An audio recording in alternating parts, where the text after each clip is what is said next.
বিনোদী দেবীর একমাত্র ছেলে পরেশের বিয়ে হয় মিনুর সাথে। মিনু অনেক সহজ সরল মনের মানুষ। সে সময় তার পরিবারের ভালোই চাইতো, আর তার মনে কোনো অহংকার ছিল না। সে পরেশদের বাড়িতে এসেছে তারপর থেকে পরেশদের বাড়িতে সবসময় আনন্দ লেগেই ছিল। গিন্নি, ও গিন্নি, আমি যে অনেকদিন হলো বাড়িতে বসেই আছি। এবার আমি একটা কাজের সন্ধান করি। আর কতদিন বা বাবা মায়ের টাকা পয়সা বসে বসে খাবো? আমি বরং বাড়ি থেকে শহরে গিয়ে একটা কাজের খোঁজ করি। যদি সেখান থেকে কিছু টাকা আসে তাহলে আমাদের সংসার চালাতে কাজে লাগবে। এমনিতেও তো এতদিন ধরে আমরা বাবা মায়ের টাকা পয়সা দিয়েই চলছি। এখন সময় এসেছে কিছু একটা করে দেখানোর। তুমি ঠিক কথাই বলেছ। তোমার বাবা মা আমাদের দুজনকে ভালোবাসে বিধায় তারা দুজন আমাদের এখনো নিজের টাকা পয়সা দিয়ে বসিয়ে বসিয়ে খাওয়াচ্ছেন। কিন্তু তুমি তো কোনো কাজ করো না। এখন থেকে তোমাকে কাজ করতে হবে। যাও, তুমি বরং শহরে গিয়ে একটা কাজের খোঁজ করো। যদি তুমি কাজ করে বাবা মায়ের কাছে কিছু পয়সা দাও তাহলে দেখবে বাবা মা অনেক খুশি হবে আর অনেক গর্ববোধও করবে। হ্যাঁ, আমিও তাই ভাবছি। আমি যদি কিছু একটা করে বাবা মাকে অল্প হলে কিছু যদি টাকা দিতে পারতাম তাহলে বাবা মা আমার উপরে অনেক খুশি হবে। তাই আমি কালকেই শহরের উদ্দেশ্যে রওনা দেব। তবে গিন্নি, তুমি এখনই বাবা মাকে আমার শহরে যাওয়ার ব্যাপারে বলো না, তাহলে হয়তোবা তারা আমাকে শহরে যেতে দেবে না। ও বলবে আমি শহরে কোনো এক বন্ধুর বাড়িতে বেড়াতে যাচ্ছি, তাহলে আর কিছুই মনে করবে না। ঠিক আছে, তুমি যা বলবে সেটাই হবে। আমি বাবা মাকে বলবো যে তুমি শহরে তোমার বন্ধুর বাড়িতে বেড়াতে যাচ্ছ, কিছুদিনের মধ্যেই চলে আসবে। ঠিক আছে, তাহলে তুমি এক কাজ করো, তুমি সব গুছিয়ে নাও। আমি চাই যেন তোমার যাওয়ার সময় কোনো বাধা না পড়ুক। এ কথা বলে মিনু সেখান থেকে চলে যায় এবং তারপর ঘরে গিয়ে জামা কাপড়গুলো সব গুছিয়ে একটি ব্যাগে দিয়ে দেয়। তখনই পরেশের মা সেখানে চলে আসে। এ কি বৌমা, তোমরা কি কোথাও ঘুরতে যাচ্ছ নাকি নাকি বাপের বাড়িতে যাচ্ছ? না মা, আমরা কোথাও ঘুরতে যাচ্ছি না এবং বাবার বাড়িতেও যাচ্ছি না। আসলে আপনার ছেলে তার বন্ধুর বাড়িতে একটু কদিনের জন্য শহরে বেড়াতে যাবে। আমাকে বলল আমি সব জামা কাপড়গুলো গুছিয়ে দিচ্ছি, আর সে হয়তো কিছুক্ষণের মধ্যেই ফিরে আসবে। কাল সকাল সকাল সে রওনাও দেবে। পরে শহরে যাবে, কিন্তু সে তো আমাকে একটিবারের জন্য জানালো না, আমাকে বলেওনি তো, আর তোমার শ্বশুর মশাইকেও বলেনি। তা কি কারণে শহরে যাবে ওই বন্ধুর বাড়িতে, আর কবেই বা ফিরবে, এসব কিছু জানো নাকি মা? মা, ও তো বলছিল ওর বন্ধুর বাড়িতে নাকি বেড়ানোর জন্য যাচ্ছে, আর কবে ফিরে আসবে তারপরও আমি সঠিকভাবে জেনে আপনাকে বলবো মা। মিনু ও পরেশের মায়ের কথা বলতে বলতে পরেশও সেখানে চলে আসে। মা, তুমি ভালোই করেছো আমার কক্ষে এসে। আমি তোমাকে খোঁজার জন্য এখনই তোমার কক্ষে যাচ্ছিলাম। যাক, ভালোই হলো তুমি এখানে আছো। মা, আমি কালকে শহরে যাচ্ছি আমার এক বন্ধুর বাড়িতে। তুমি কোনো চিন্তা করো না, আমি কিছুদিন পরে সেখান থেকে ফিরে আসবো মা। হ্যাঁ বাবা, বৌমা আমাকে সব কিছুই বলেছে যে তুই শহরে যাচ্ছিস। ঠিক আছে, যা, তবে সাবধানে যাস কিন্তু, আর সেখানে গিয়ে আমাদেরকে জানিয়ে দিস যে তুই পৌঁছেছিস। পরদিন সকালে পরে শহরে যাওয়ার জন্য রওনা দেয়। এরপর কেটে যায় বেশ কিছুদিন, কিন্তু পরে শহরে গিয়ে মিনু বা তার বাবা মায়ের কোনো খোঁজ খবরই নেয় না। এতে মিনু এবং পরেশের বাবা মায়ের মন ভীষণ খারাপ হয়ে পড়ে। সেই কতদিন হলো সে গিয়েছে, কিন্তু একটি বারের জন্য আমাদের কারো খোঁজও নিল না। কবে ফিরবে তাও কিছু জানি না। তবে এতদিন তো তার থাকার কথা ছিল না, তার তো আরো আগেই ফিরে আসার কথা ছিল। এবার আসুক ফিরে, আমি তার সাথে আর কোনো কথাই বলবো না। এরপর কেটে যায় আরো কিছুদিন।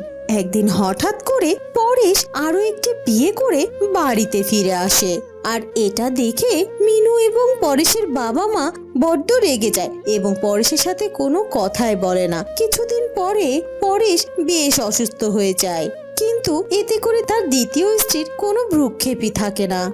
আমি মিনুকে কষ্ট দিয়ে অনেক বড় ভুল করে ফেলেছি। আমি এখন বুঝতে পারছি মিনু আমার জীবনের সব থেকে কাছের মানুষ, কারণ মিনুই যে আমার সব কষ্ট দুঃখ ভাগ করে নিত। আমি একটু অসুস্থ হলে সে সারাদিন আমার পাশে বসে আমার সেবা যত্ন করত, কিন্তু আমার এই নতুন গিন্নি আমার কোনো খোঁজ খবর রাখে না। আমি শহরে গিয়ে তাকে যে কেন বিয়ে করে নিয়ে আসলাম এখন আমি বুঝতে পারছি না মিনু ছাড়া কেউই আমাকে ভালোবাসতো না। আজ আমার বাবা মাও আমার পাশে নেই। আমার এই ছোট্ট একটা ভুলের জন্য মিনু আর বাবা মা বাড়ি ছেড়ে চলে গেছে। এত মিনু মিনু যেহেতু করছো, তাহলে মিনুর কাছে যাচ্ছ না কেন? আমার কাছে কি কারণে পড়ে আছো? যাও, মিনুর কাছে চলে যাও, সে তো তোমাকে আবার অনেক যত্নও করবে। হ্যাঁ হ্যাঁ, আমার মিনুর কাছেই চলে যাওয়াটা দরকার। তুমি তো আমার কোনো খোঁজ খবরই নাও না, আমার সেবা যত্নও করো না। তুমি জানো আমি অসুস্থ হয়ে বিছানায় পড়ে রয়েছি, তাও তুমি আমার কোনো সেবা করোনি, একবারের জন্য খোঁজও পর্যন্ত নাওনি। কিন্তু যদি মিনু হতো তাহলে সে এতক্ষণে হয়তো আমার জন্য অস্থির হয়ে থাকতো। সবই আমার কপাল। আমি যে কি কারণে সেদিন তোমাকে বিয়ে করেছিলাম আমি জানি না। তোমাকে বিয়ে করাটাই ছিল আমার জীবনে সব থেকে বড় ভুল। তোমাকে বিয়ে করার কারণে আমার মা বাবা, আমার মিনু আমায় ছেড়ে চলে গিয়েছে। কে বলেছে আমাকে বিয়ে করতে? তুমি আমাকে বিয়ে করে আমার জীবনটা তো শেষ করে দিলে। আমি কত সুখে শান্তিতে শহরে থাকতাম, তুমি আমাকে বিয়ে করে এই অজপাড়া গায়ে নিয়ে এসেছো। আর আমি কিনা তোমার সাহায্য করব, তোমার শরীরের যত্ন নেব? তুমি এই কথা ভাবলে কি করে? আর তাছাড়া তুমি তো আমাকে বলেছিলে বিয়ে করার পর তুমি শহরে থাকবে, তারপরও কেন তুমি এখানে আমাকে নিয়ে এসেছো? এখন তুমি বলছো আমাকে বিয়ে করে তুমি ভুল করেছো। হ্যাঁ হ্যাঁ, তোমাকে বিয়ে করাটাই ছিল আমার জীবনে সব থেকে বড় ভুল। তোমাকে যদি আমি বিয়ে না করতাম তাহলে হয়তো এখন আমার বাবা মা ও মিনু আমার কাছেই থাকতো, আমার যত্ন করত। দিনের পর দিন পরেশের শরীর যেন আরো অনেক বেশি অসুস্থ হয়ে পড়ে। আর পরেশের দ্বিতীয় স্ত্রী কোনোভাবেই পরেশের সেবা যত্ন করতো না। সে অপেক্ষায় ছিল অসুস্থ হয়ে পরেশ মারা গেলে সে আবার শহরে ফিরে যাবে। কিন্তু ওদিকে মিনুও সারা দিন রাত শুধুমাত্র পরেশের জন্যই চিন্তা ভাবনা করে যেত। মিনু, তুমি এখন পর্যন্ত ওই কুলাঙ্গারটার জন্য চিন্তা করে যাচ্ছ? না মা, ওর জন্য চিন্তা করবে না। ও যদি তোমার কথা একটু চিন্তা করতো তাহলে আর দ্বিতীয় বিয়ে করে সেই বউ বাড়িতে নিয়ে আসতে পারতো না, আর তোমাকে আর আমাদেরকে এভাবে বাড়ি থেকে বেরিয়ে আসতে হতো না। কিন্তু মা, যত যাই হোক, লোকটার জন্য যে আমার বড্ড মন খারাপ করে। কারণ লোকটা হয়তো বা না বুঝে না জেনে বিয়েটা করে ভুল করে ফেলেছে। কিন্তু তাই বলে কি তাকে ছেড়ে আমাদের এইভাবে চলে আসাটাও ঠিক হয়েছে? আমার মনটার মধ্যে ভালো লাগছে না মা। আমি বরং যাই, একবার গিয়ে ওনাকে দেখে আসি। সত্যি মা, বিধাতা যে তোমাকে কি দিয়ে বানিয়েছে কে জানে। সত্যি তোমাকে নিয়ে আমার গর্ব হয়। আর আমার ওই কুলাঙ্গার ছেলেটা হীরের টুকরোটাকে না চিনে কাচের টুকরোকে বরণ করে নিয়েছে। ঠিক আছে মা, তুমি যেহেতু যেতে চাইছো, তবে হ্যাঁ, একবার দেখা করে ফিরে আসবে। আর ওর সামনে যেও না কিন্তু। ঠিক আছে মা। এরপর মিনু পরেশকে দেখার জন্য লুকিয়ে লুকিয়ে পরেশদের বাড়িতে যায়। কিন্তু গিয়ে দেখে পরেশের অবস্থা দিনে দিনে আরো অনেক বেশি খারাপ হয়ে যাচ্ছে এবং পরেশের দ্বিতীয় গিন্নি পরেশকে যা নয় তাই বলে বকাঝকা করছে, এমনকি অনেক দোষারোপও করছে। আর এটা মিনু সহ্য করতে না পেরে সে ঘরের মধ্যে ঢুকে যায়। আর মিনুকে দেখে পরেশ বেশ খুশি হয়ে যায়। গিন্নি, তুমি এসেছো। গিন্নি, তুমি এসেছো। দেখো আমার জীবনের কি পরিণতিটা দেখো তুমি। আমি যে তোমাকে কষ্ট দিয়ে অনেক বড় ভুল করেছি। আমার জীবনের একটা বড় ভুল সিদ্ধান্ত ছিল যে আমি এই মেয়েটাকে বিয়ে করেছি। এখন আমি আমার ভুল বুঝতে পারছি। তুমি আমাকে ক্ষমা করে দাও মিনু, তুমি আমাকে ক্ষমা করে দাও। কেঁদো না, তুমি এইভাবে কেঁদো না। তোমার চোখের পানি যে আমার সহ্য হয় না। আর তাছাড়া তোমাকে তো আমি অনেক আগেই ক্ষমা করে দিয়েছি। আর আমি তো এসেছি তোমাকে দেখার জন্য। আর তাছাড়া তুমি তোমার ভুল বুঝতে পেরে আমাকে ক্ষমা করেছো, এটাই তো আমার কাছে অনেক। আর তাছাড়া আমি তোমার উপর রাগ নয়, অভিমান করেছিলাম। কারণ কোনো মেয়েই তো চায় না যে তার স্বামী অন্য কোনো মেয়ের হয়ে যাক। তুমি যদি সেটা একটু বুঝতে, তাহলে আজ এই দিন তোমাকে দেখতে হতো না, আর এভাবে তোমাকে পড়ে থাকতেও হতো না। আর আমি তোমাকে সুস্থ করে তারপর এখান থেকে ফিরবো। এ কথা বলে মিনু পরেশের সেবা যত্ন শুরু করে। দেখো, পরেশ তোমাকে অনেক ভালোবেসে বিয়ে করে নিয়ে এসেছে। আর তুমি যদি তার সাথে এমন আচরণ করো তাহলে তো পরেশ তোমাকে আর ভালোবাসবে না। তাই আমার মনে হয় তুমি একটু পরেশের সাথে সুন্দরভাবে আচরণ করবে, ওর সেবা যত্ন করবে। আর মনে রেখো, স্বামী তো জীবনের সব কিছু। আর আমিও তো তোমাকে সতীন হিসেবে নয়, তোমাকে ছোট বোন হিসেবে মেনেই নিয়েছি। আর আমি কখনো কোনোদিনও তোমার স্বামীর ভাগও চাইতে আসবো না। তুমি তোমার স্বামীকে নিয়ে সুখে শান্তিতে বসবাস করো, আর কখনো দুজনে অশান্তি করো না। আসলে তুমিও আমাকে ক্ষমা করে দাও, আমিও না বুঝে অনেক ভুল করে ফেলেছি। তুমি তো আমার দিদির মতো।